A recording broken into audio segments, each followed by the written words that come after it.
Good evening and welcome to the Jacksonville History Show, sponsored by the Jacksonville Historical Society. We're here to bring you some very interesting issues and discussion about things regarding Jacksonville's history. With me today is Charlie Towers. Charlie, it's great to have you here. Thank you, Jerry. It's great to be here. Well, thank you. One of the things we're working on is a series about businesses that have been in Jacksonville for more than 100 years. And Rogers Towers is one of those businesses. I think Rogers Towers started when a colonel and a judge came here from Valdosta about 1899. Tell me about those folks. That is what I've always been told, Jerry. Of course, I wasn't here in 1899 to witness this. All right. I understand that the colonel, as he's always been called, Colonel Toomer, that title was an honorary, you might even say political, Georgia title. But Colonel Toomer and Judge Reynolds, who was a municipal judge in Valdosta, Right. they thought the grass might be greener down here in Jacksonville. And we think they came down in about 1899 and moved to Jacksonville and began practicing law. The first time that we have a documentation of the two of them together is a certificate from the library that was financed by all the lawyers in the city at that time, certifying that they were members of the library and could use the books. That's when they really, I think that's 1905, if I'm not mistaken, yeah. Well, shortly after that there was the fire. And coming up on the next slide, I believe, is the place that they moved to in 1905, I believe. Let's see where that building comes up. This was the first of two buildings they were in, right, Charlie? Yes, that building was not built until about 1912. That building was originally the Hurd National Bank building. Right. And later it became the Graham building, and then after that it became the Florida Title building. Rogers Towers did not move into that building until it became the Florida Title building. I think that was in 1961.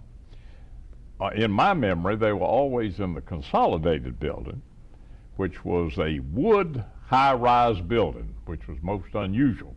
Where was it located? That was on Bay Street, and it was 7 floors high, and I'm told that in the beginning people would pay 10 cents to go up on the 7th floor and look out over the whole city. It could have been the tallest building in Florida when it was completed, and the best I know, it was completed sometime around 1910. Wow. Well, they were there. I understand that there is a tie between the title company and the firm? Mr. Rogers and my father, who joined the firm, I think, in about 1920, were the controlling stockholders in a company known as Florida Title and Guarantee Company, which had a number of lawyer stockholders in it, who over the years, when they passed away their estates, would sell them to the majority stockholder. But there was that connection between the firm and Florida Title and Guarantee Company, and there was an additional one with First Federal. First Federal was started in about 1934 by my father and Mr. Rogers and my grandfather, who was in the hardware business, and Tucker Brothers. The two Tucker Brothers were in the real estate and the mortgage and the insurance business. And in those days, conflict of interest didn't exist. And there's no question, but Rogers Towers was involved in that for the legal business and the title insurance business, and the Tuckers were in it for the fire insurance business and what they got out of it. Well, I bet it was incredible. You're speaking of the Towers hardware stores. Now, that was my grandfather. Right. And he started those stores in about 1894. Right. And he was totally burned out in the fire in 1901, but he got back into business. I was always told that his business was one of the first ones in Jacksonville to be back ready to serve the public.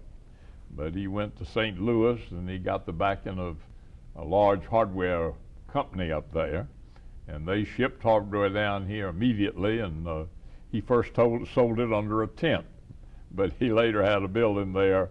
I think it was, I'm not really sure where it was, about 1 block east of Main Street. Well, at their height, there was how many different stores? There were 11 stores at one time. Wow. Yeah. So, he passed away in 1944, and my uncle, Mr. Robert S. Towers, took over the operation of the company. Wow. Let's take a next look at this next slide, and we will sort of continue the story of the firm. Tell us about who's being interviewed there. Yeah, one of our prominent clients was a Mr. Bancroft, Winthrop Bancroft. And Mr. Bancroft owned what was the Graham Building then, which later became the Florida Title Building. And I believe that office is one of the offices in the old Graham Building, and Mr. Bancroft is behind his desk, and that's my father sitting on the side of the desk there. And I'm sure that he was discussing, the Bancroft Investment Company owned a number of pieces of real estate in Jacksonville, and Mr. Bancroft was kind of the overseer. You think that's probably around 1920 or so? Yeah, that would probably be about then. I mean, you can tell the building, the windows, all windows in buildings at that time had this slanted piece at the bottom. If you look closely at those windows, you can see.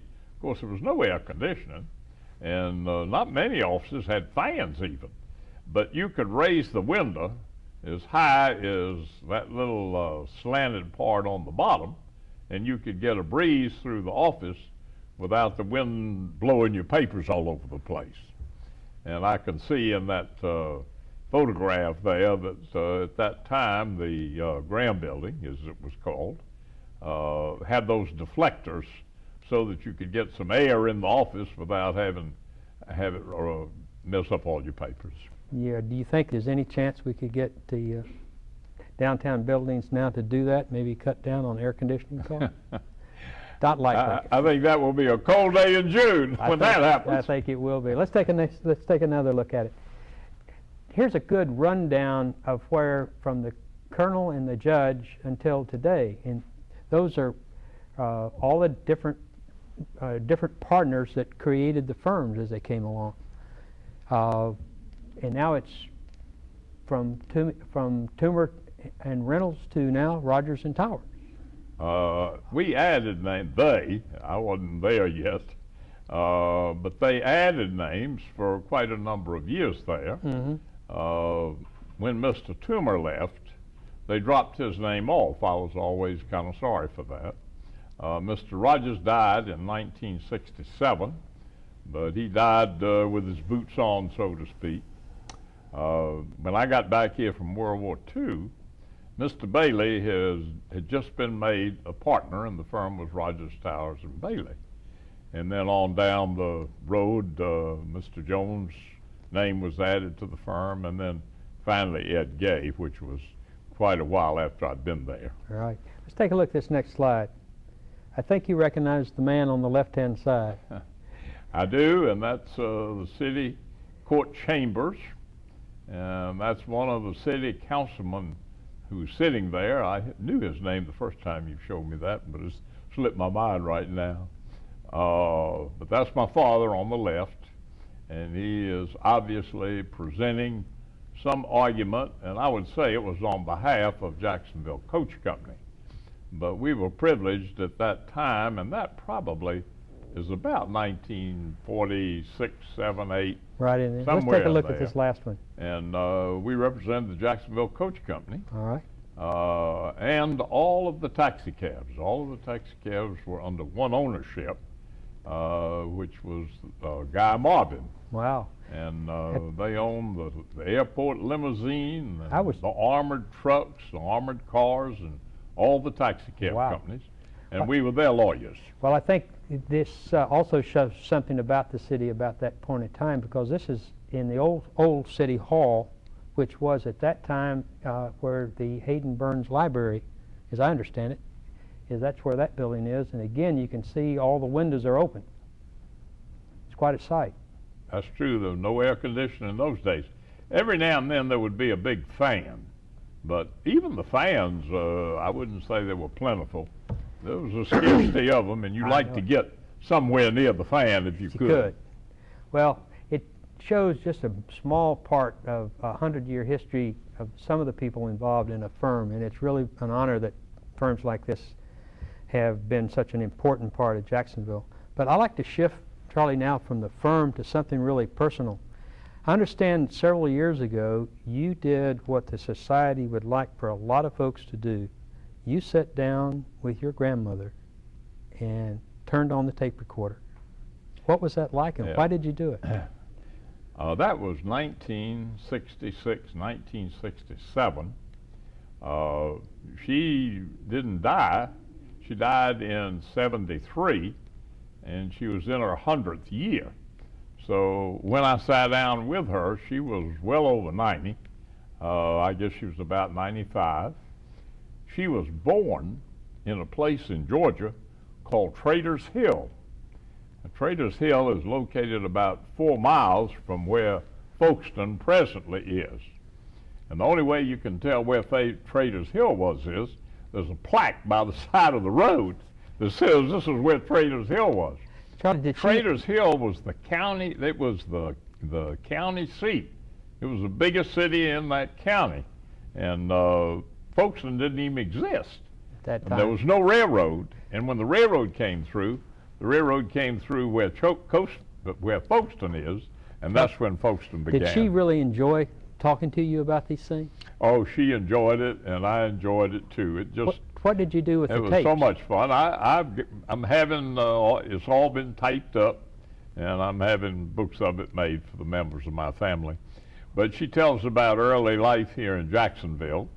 Of course, she tells about early life in the boonies, you might say. She moved from Traders Hill over to somewhere near Hilliard. I don't know exactly where. It was just out in the boonies.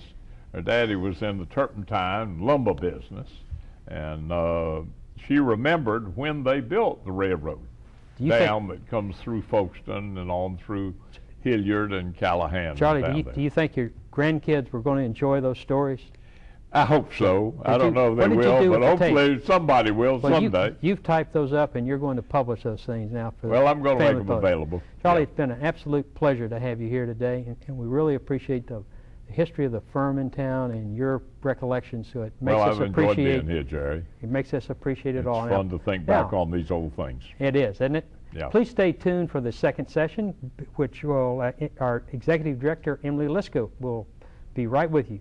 Thank you. The Jacksonville Historical Society, preserving your city's history, protecting your city's treasures, advocating the restoration of Jacksonville landmarks, archiving a century of historical documents, collecting rare photographs, tens of thousands, creating the Merrill Museum House, piece by piece, restoring Old St. Andrew's Church, receiving Florida Historical Society's top honors, publishing historical books, elegantly crafted, producing video histories, dramatically told, educating our citizens for decades, enlightening the generations to come, sponsoring tonight's special television presentation, and offering you the opportunity to become a part of Jacksonville history. Call 665-0064, visit jackshistory.com, and become a member of the Jacksonville Historical Society, celebrating 80 years serving our community.